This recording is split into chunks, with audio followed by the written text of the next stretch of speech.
კვადრატში, ხო? კი.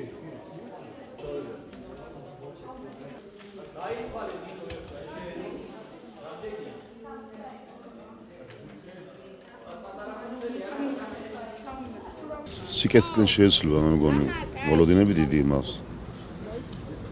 მე ხმამივეცი 42 ნომერს, რა თქმა უნდა, ჩემ თავსა და მშვიდობასა და სიკეთეს. მეორე უბანში დარღვევები იყო, ოცნების წარმომადგენლები 9-10 ადამიანი გამწყრუებულია და ამორჩევლებს ზარათ აწერდნენ გვარი სახელები ვინ ხარ, რა ხარ, ვის საძლევსა და გული მწყდება ოცნებას ეს არ ეკადრება.